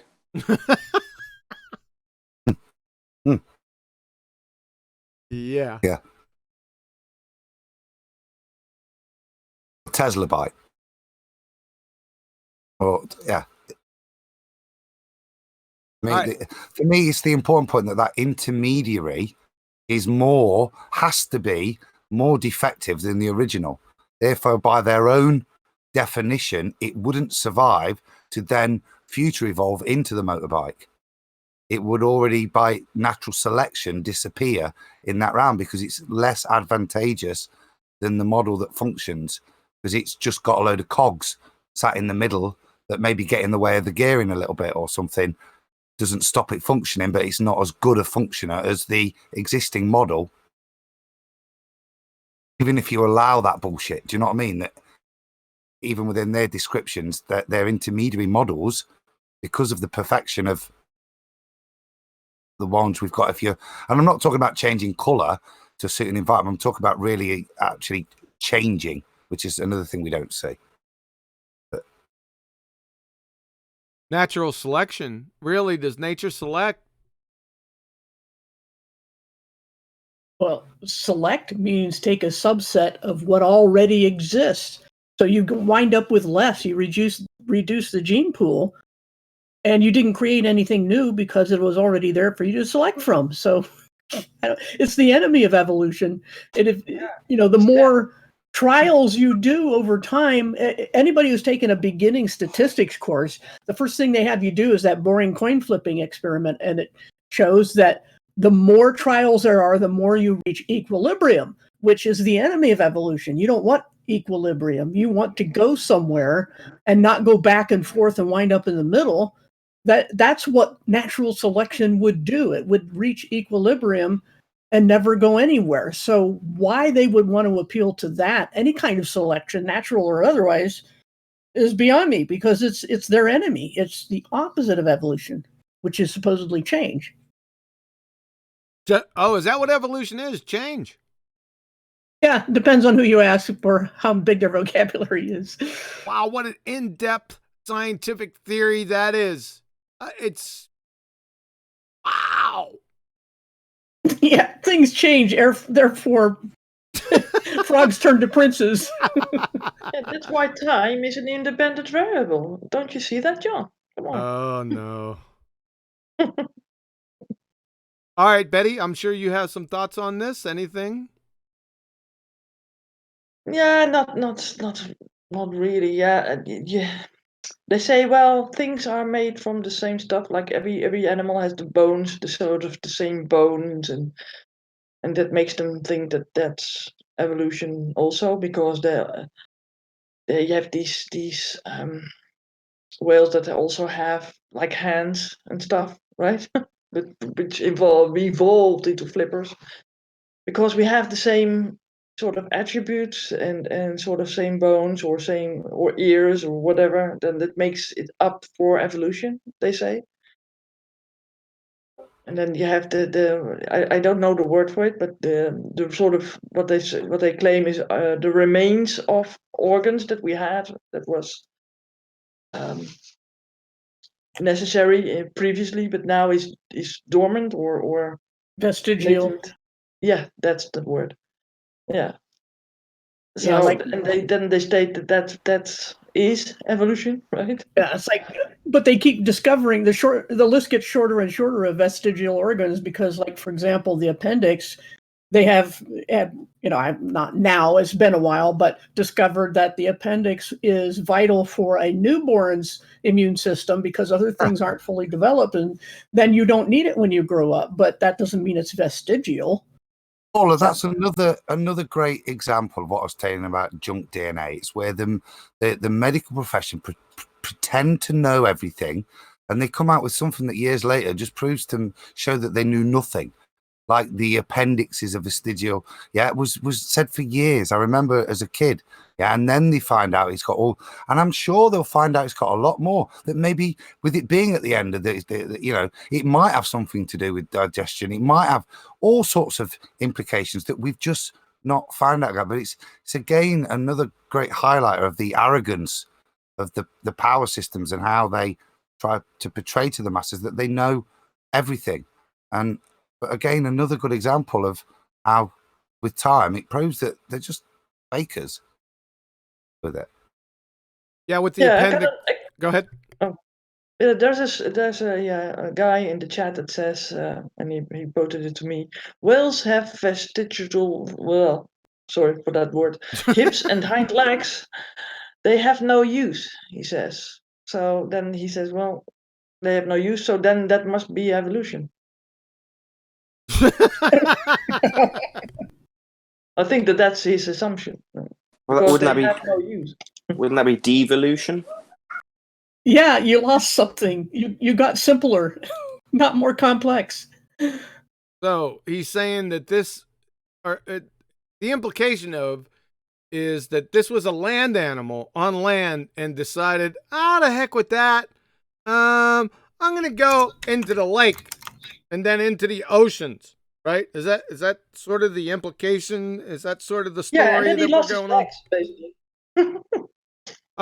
Those I'd like him to get more specific if he could, because most of those what you're calling legs are used for copulation, right? Like they're used for like sexual. Yeah, he says, why do whales have legs if it were designed? Oh, show us some whale legs. Oh, wait a second. Say that one more time. He said, so why do whales have legs if it were designed? If it were designed, that question's non sequitur. I know, but still, it's the question. It doesn't follow. It doesn't follow from its premise. I think he says, we see whales, we see how how the bone structure is, right? And why is it designed that way? If it is designed. I have an extra antenna outside on my Jeep Grand Cherokee. It doesn't do really much. Are you saying that nature whipped it up? Mm-hmm. Do you see the problem? Design is design. Poor design is still design if we want to go down that road, right? Yeah. So yeah, and if I can use a wheel on a bike, I can use a wheel on a car. Why not? And we have different designers for different cars, but still, it looks kind of the same, right? Well, you have to be careful. He'd have to be very specific in what he's talking about. Which whale? Do all whales have these, what do they call them, legs or feet? Is that what it was?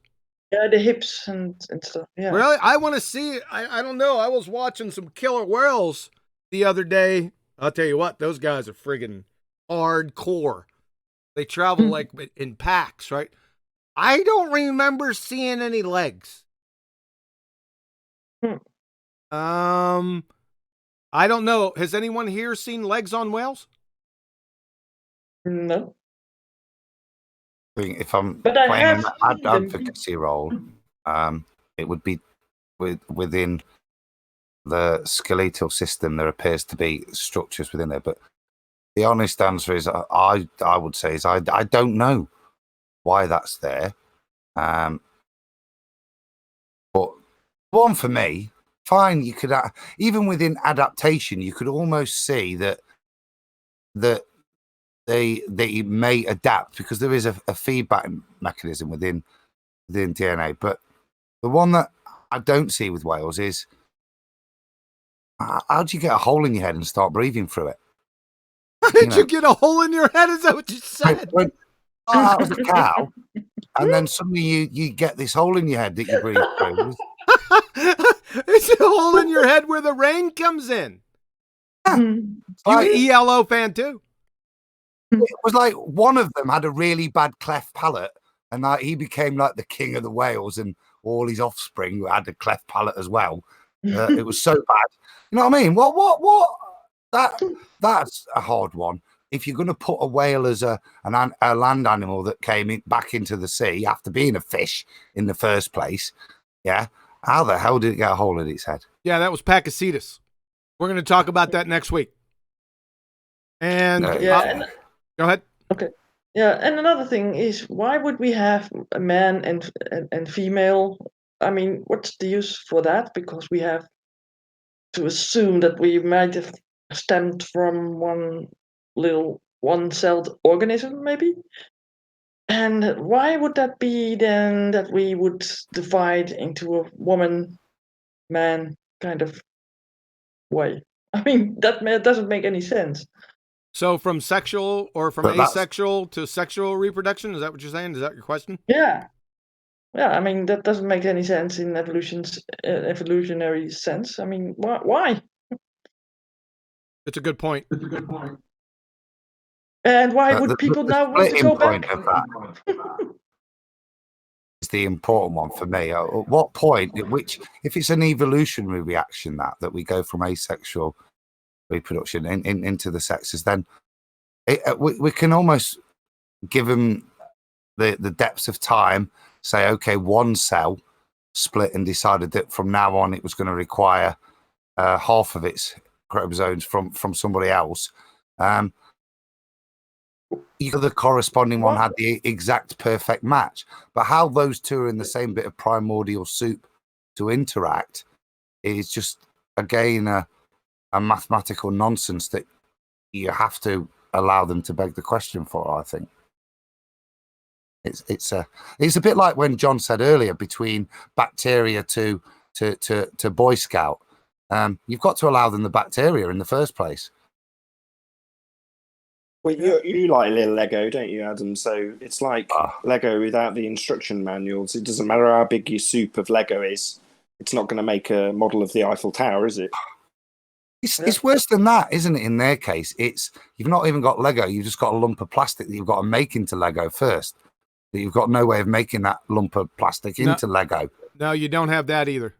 Because you don't even have the plastic. No, you don't. You don't, because they're naturalists. They're philosophical naturalists or materialists. You have to account for that in your fundamental materialism worldview. So you don't, in other words, get your own dirt. Can I say another thing that I saw in this chat from the same guy, Supergirl, and he says, asexual does not produce enough variation. Sexual reproduction increases variation. That's profound. Just stay in the woodshed, you clown. All right, can we move? Hey, we got one section left to go, and one of Adam's favorites. I'm going to do the eye. Okay. So let's go ahead and roll. Yeah, wait a minute. One admin stuff. Yes, admin, please. Yeah. A guy named JK says, bacteria to Boy Scouts. LOL. I'm stealing that, he says. I stole it from somebody too. But Kohei, thanks. Thank you very much. Appreciate it. He didn't actually steal it. He paid for it. Then I just admitted to that didn't work out well. You're all very, very welcome. Yeah. So we ready for the last section? It'll be quick. Yep. All right, the eye, evolution, whatever that is. This is tantamount to attributing the existence of a B-17 flying fortress by pointing to aluminum alloys. Too funny, man. Please explain the natural origination of opsin, the hyper nanotech protein robot that passes along output signals whenever they get hit with a photon. Can you do that stepwise, please? The data stream coming from your photoreceptors to your brain isn't projecting an image of a flower inside your brain. It's sending millions of bits of data, which then the brain has to encode at the retina, then decode at the data at the vision cortex. You know what that's called? Symbolic logic. It's a language. Newsflash. The laws of physics and biochemistry have no symbolic logic functions. Duh. You got a big problem right there.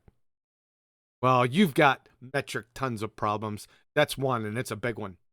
So, entertain this. If there is no I, and an I is going to evolve, whatever that is, imagine the data stream akin to noise on a TV screen.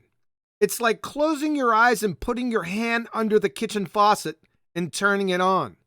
Then encoded in that water hitting your hand is an image, and it's changing every second. And somehow this bacteria, or whatever you dream up, that doesn't even know that there is visible light, or know anything for that matter, somehow is going to discern that, hey, there's an image in this. Let me go ahead and start the process of making an eye, stepwise. Is that what you're selling here? Preposterous, shroom-induced, delusional, chromatic absurdity doesn't come close to describing these fairy tale machinations. The functional sequence specified complexity of just opsin would make Einstein pass out. Then, professors, just for kicks, please explain the physiological steps between the stages from monochromatic to dichromatic to trichromatic vision. I want to see those. I mean, really, then you call this science? Listen closely, clowns. Turn your tricycles in at the next depot and report to the Who and Where Am I institution immediately. And let me finish it up real quick. I'm going to finish up with this one every single time. We're back to Franklin Harold. He was a professor emeritus biochemistry at my wife's alma mater, Colorado State University. We should reject, as a matter of principle, the substitution of intelligent design for the dialogue of chance and necessity. We must conclude that there are presently no detailed Darwinian accounts of the evolution of any biochemical or cellular system, only a variety of wishful speculations. So, number one, do you see the two ontological primitives here? Intelligent design and chance and necessity. I just wanted to point that out. And there is no detailed, there's no, not only detailed, there's nothing, biochemically speaking, anywhere of any evidence of fairy tale evolution, whatever that is. And notice his first statement. We should reject as a matter of principle, not as a matter of evidence, but a matter of principle. He just stamped, permanently tattooed, pretender clown, wiki Discovery Channel parrots on every evolutionist forehead. Just to let you know. Questions, comments?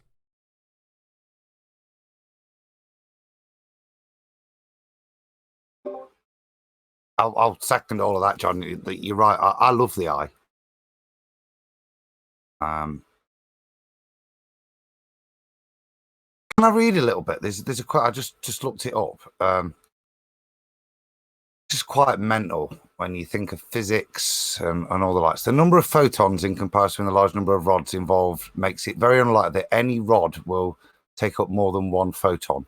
Therefore, one photon must be absorbed by each of 5 to 14 rods in the retina to produce a visual effect. Now, if you think about the implications of that, the eye is just like a quantum machine. It's taking a photon and then it's sharing it with other, or reback for another one of its things to generate the image. That in of itself as a more complex thing is just an impossible random event. The side of I love the eye anyway. I'll stop rambling, but yeah, it just destroys any notion of random evolution. And even we've looked. You talk about like whales and the way maybe a limb could shrink with adaptation. There isn't adaptation in eyes. They're all perfect.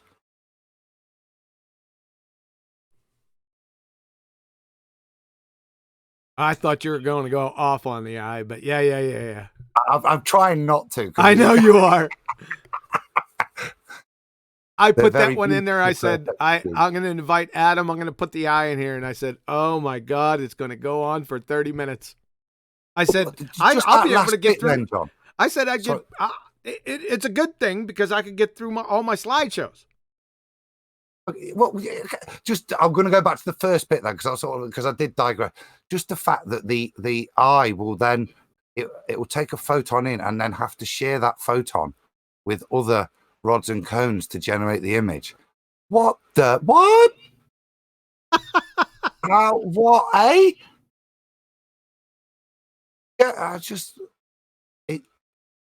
like I say, it works. It's a bit like smell. They're things that step outside of the physical mechanical operations. They're operating in the center of a donut for me.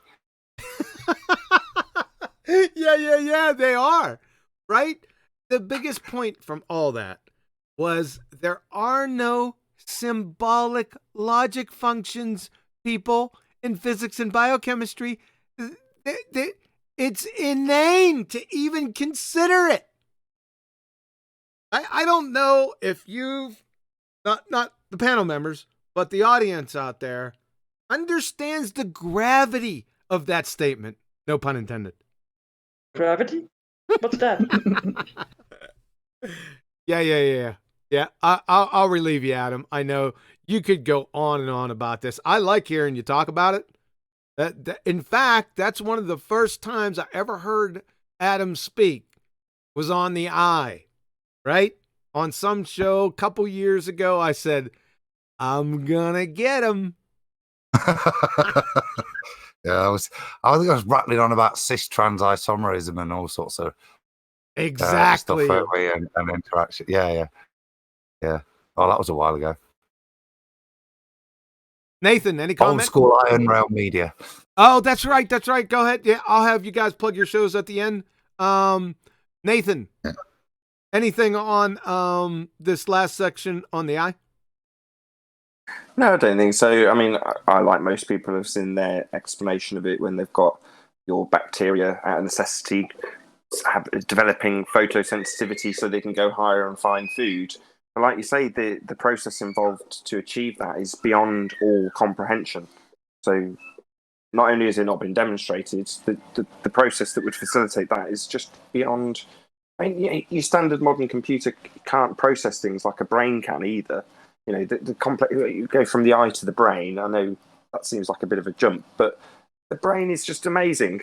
And your best possible computer out there can't even come close. It can't even, register things in parallel. It's doing it all sequentially. So, we're not even coming close in terms of our man-made stuff that is comparable to things that we have as a biological benchmark. We're not even close in any of it. But yet to assert that these things by their own volition can do these changes, it's just such a pile of horse crap. Well, tell us how you really feel. Paula, anything on the eye?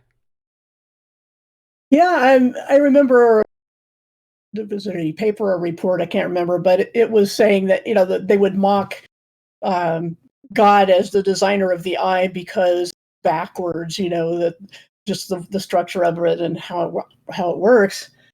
And then they come to find out, again, this is not something you'll see on page 1 of anything, that if it had been designed frontwards the way the evolutionists thought it should have been designed, it would burn out the eye. It would not, the structures that detect the light and everything would not survive direct sunlight. And I forget, I'm murky on the details of what they were originally claiming and then the rebuttal. But the point is that biology, as it quote unquote advances, finds out that it was totally wrong and God was a good designer after all, that evolution would not have produced such a thing in the first place. In the second place, why is it that they can look at some other creature's eye and say, this is the way it should have been, and say God didn't design that one?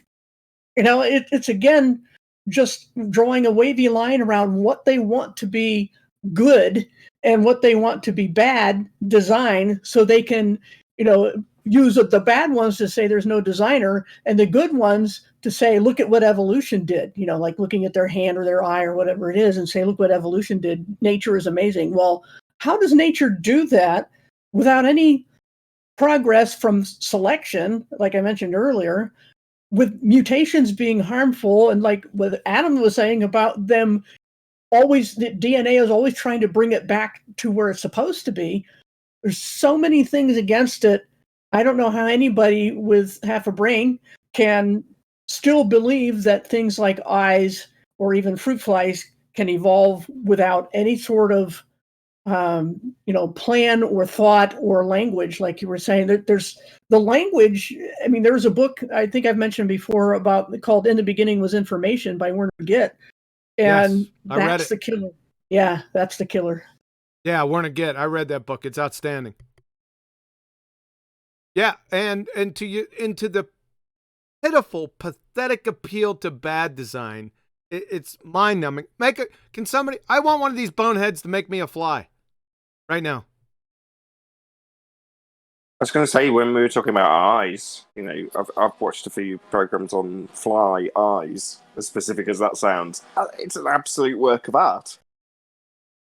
That's another great step, Nathan. If you think that in their model they would go from a primordial sea-dwelling creature to which is getting input from above,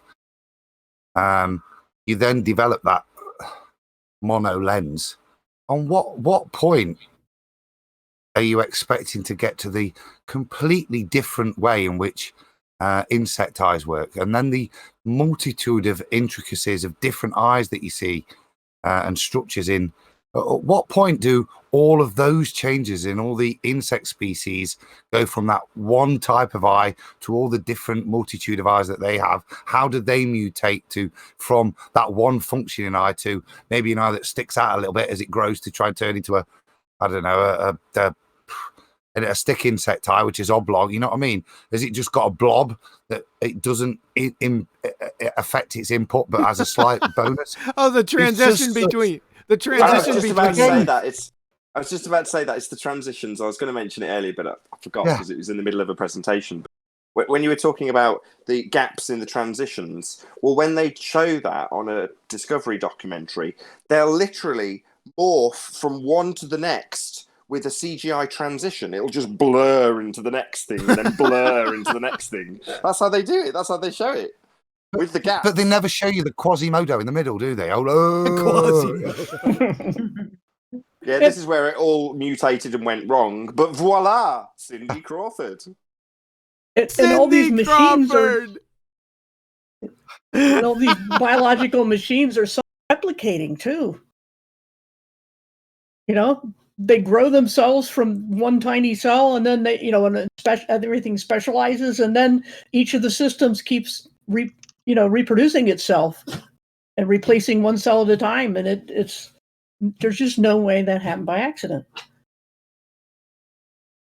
Betty, thoughts on the eye? Well, I have some things from the chat again, and I think that Paula brought it a little bit to the surface also. That they say, well, God isn't a good designer. How many people wear glasses?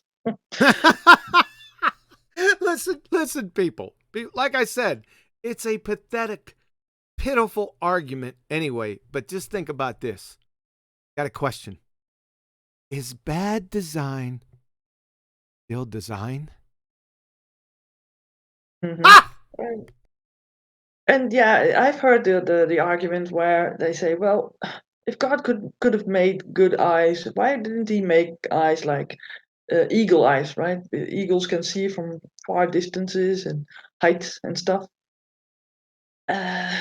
And then I think, yeah, well, we don't need that, right? We don't need it for our use here. Eagles do. Eagle eyes. He just put them on an eagle. Yeah, I was just going to say that. He put them on an eagle, yeah. But yeah, Adam spoke about this earlier. We can detect a single photon. Isn't that absolutely amazing? Yeah, true. Yeah, and there is some other guy that said earlier in the chat. He says, "I think the max, and I think it's not really related to the eye, but something with evolution in it. I think the maximum change we observe is adaptation, maybe some microevolution, but I'd rather call it adaptation, maybe via epigenetics." Yes, there's some to And- that, but you got to be careful whenever you say microevolution or macroevolution. You have to define evolution first. Placing adjectives in front of a fairy tale, you still get a fairy tale, right? Watch. Micro invisible three-toed gnomes or macro invisible three-toed gnomes. See, you still have to define and evidence the invisible three-toed gnomes. So just be careful of that little trick that they play. All right? Well, the thing is that he later on says, isn't species adaptation a better explanation than microevolution? And then he says, micro, I think, doesn't even exist. Yeah, and you're back So, into the species. Yeah. Go ahead. To that, yeah. I mean, there are I think you may have mentioned it or tonight before I joined or in the past, but if we talk about like the moths and the changing color of moths. Yes, last week. Yeah, so this is a little bit like if you think about a chameleon. Okay, do you think a chameleon looks at the leaf and goes, "Oh, I'm going to be that color"? How the hell does a chameleon actually change to match it? So, what are the sensory inputs? Is it using its eyes to do it? We have no idea. But these inputs are on a cellular level.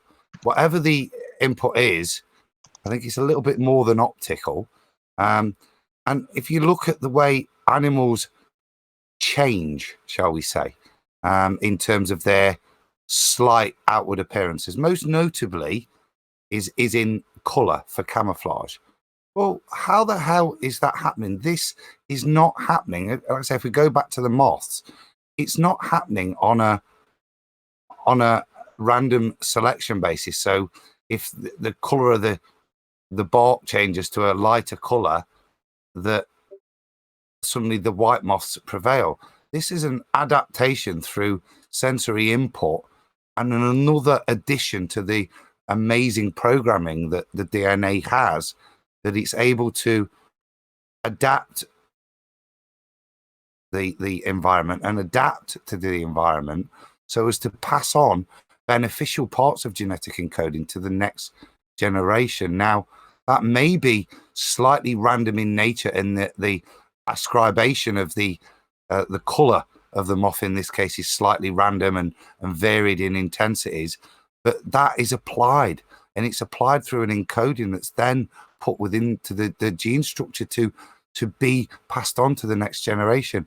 That level of encoding in of itself proves further background program. Once you've written the base program, you then write a secondary program to ensure that the base program is supplemented by real-time input to allow it to adapt to the real time. That is just amazing and impossible.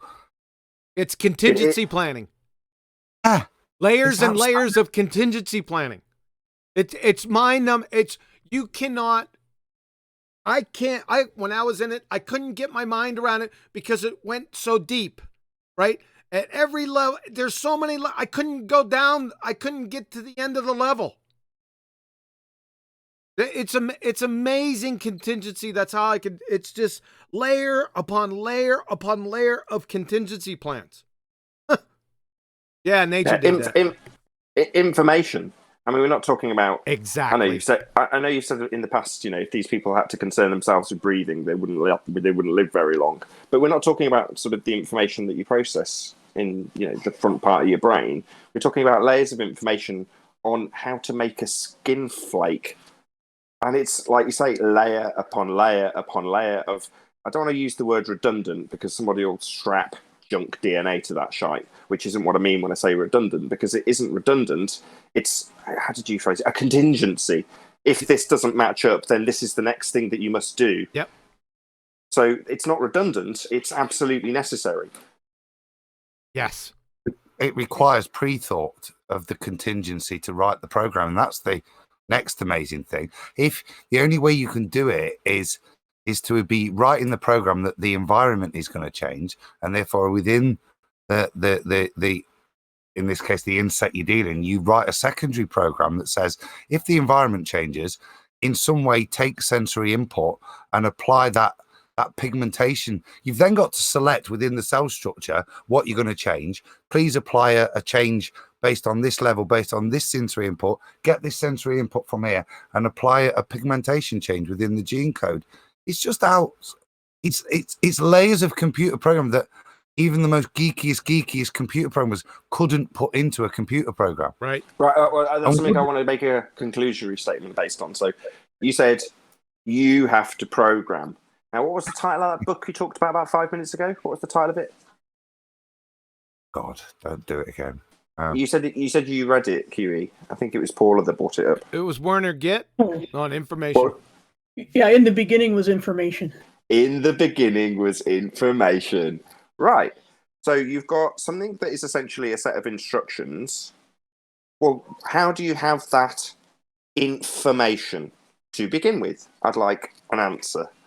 Anybody?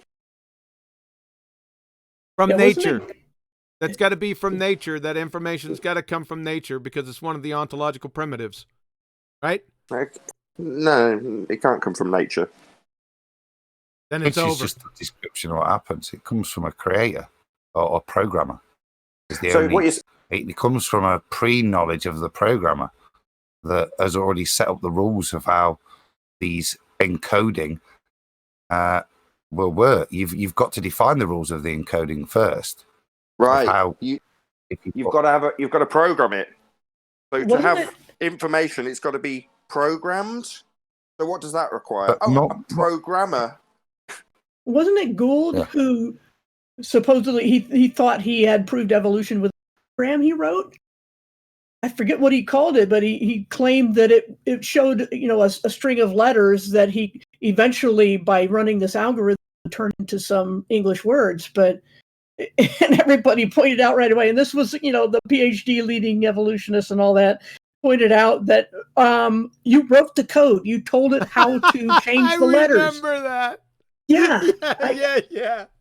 I forget what it was called, but it was like such an elementary mistake. Not a mistake, but just sheer stupidity saying, I proved evolution with my program I designed. This computer can think for itself. I told it exactly how to do it. Yes. That's what AI is. I mean, we were starting to get into it back when I was back in college in the 80s, was starting to get into what they called fuzzy logic then.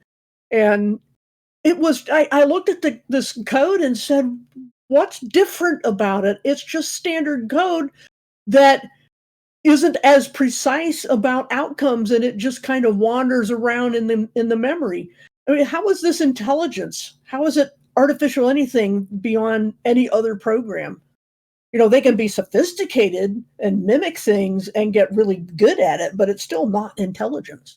Sorry, are you talking about debate guests or this program? It's sad you can't tell. Sometimes the line is really. What's profound here is, and I used to ask this to the PhD professors, is, okay, I finally got them down to agreeing with me that there is information in DNA. It was a tough slog. With most I couldn't do it. Some I did. They finally, had to reckon with the fact. Yeah. I got you. I said, okay, show me the information. You see, all they can do is show me the DNA. That's not the information. Showing me the ink, paper, and glue molecules isn't showing me any information. It's not showing me Moby Dick. See it? I used to challenge them. I want the information. I want you to cut out the section with amino acyl tRNA synthetase. I want to see that because that's definitely an enzyme, right? I want to see that information. Where's that information at? Ah, gotcha. How long did you say a length of DNA code would be stretched out? Couple feet in each cell. It's a lot of information. Yeah, but but the challenge is give it to me. You can't, if you just give me the DNA strand, that's not information, that's just chemicals. Where's the information at? Because this is the important part. Information is semiotic. It's not a physical part of the medium of conveyance. Oh, I see. He's giving you a disc. And you're saying, what the hell am I going to do with this disc? Yeah. And he goes, well, at some point, somebody's going to invent a computer to read that disc. But that's the information, the disc. It's on it. You go, well, where is it then? I'm just holding a piece of plastic with a magnetic. It's not the information. And they go, yeah, it is. It's definitely in there somewhere. Hey. Yeah, you need a coder, encoder, decoder, or you don't have information. Exactly. That's what I was going to say, Betty, is if I could go back to the analogy of just randomly generating a load of letters. First of all, get the letters. We'll call them proteins, but we randomly generate them. And you do randomly generate an English word. Okay, take that English word and give it to somebody from another country. That same word may actually have a different meaning.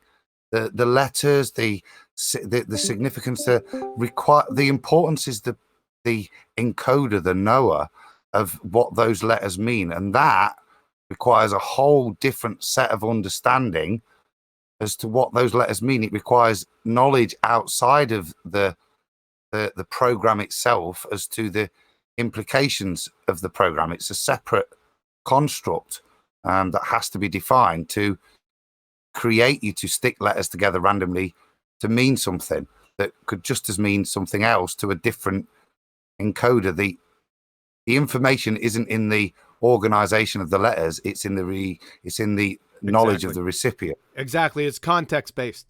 You have to have a context, right? Or it's just gibberish. Yeah, I went over this in the information presentation. Yep. Exactly. Yep. Oh, and you were speaking to Becky. I was thinking the same thing. And no, my name. You get it right. I'm going to go with that. Sorry. It's easy, isn't it? Really. It's quick. It's quicklier. I'm doing my best here. So. All right. Let's round it up. I was going to say. Hold on a second. Hold on a second. Betty, any thoughts on this particular subject, or did you already go? I'm sorry. No. I was just listening to you talking about this, but agreeing. So okay, it's amazing. Okay, Nathan, go ahead. You had something. I was just going to ask, can you give us a summary of what's going to come in part 4? Yes, I can. Part 4 will be the 99% similarity with chimps. Chromosome 2 fusion. PZ Myers, I'm talking to you. You and the Steve McClown of the Clan McClowns. I should run that video. That's a showstopper right there. But chromosome 2 fusion. Whales. Lenski's E. coli. The jars of bacteria from the rumpus. And Nathan's favorite, nihilase. We'll finish it up. Now, Adam made a couple suggestions. We got junk DNA and functional sequence specified complexity.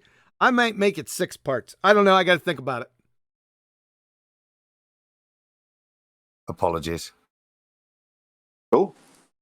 Well, if that's that, thank you very much for having me. It's been an absolutely brilliant discussion. This has been really nice. Thanks for coming, man. Appreciate it. Any final thoughts? Go ahead, Nathan. Is that it? No, that's it. My favourite bit that I took away from this particular presentation was your bike analogy. I really like that. You know, it's nice and simple. You put your bike together. If it's put together in the wrong order, it's not going to become a motorbike. If it's not put together in the right order, it's not going to function correctly. And this applies to biological things equally. You know, it's been a really good presentation. Thank you very much. Appreciate it. Thank you. Adam, final thoughts? Shame I was late having my tea, is all I'd say, Matt. I've enjoyed it, and yeah, it's nice to just go over and have independent conclusions validated by other people's independence with slightly differing but matching up evidence. It's great to see, mate, and I'm yet to see any rebuttals. These are older than flat Earth. These things. These are 10, 20 years old, aren't we? What we're talking about here, and it's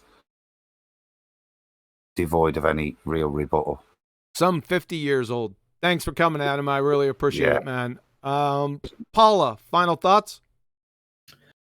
Nothing new to add, pun intended, with evolution and all that. I'm doing a live stream at 7 Eastern, which is 3 hours from now, on gratitude, because it's Thanksgiving week in the US.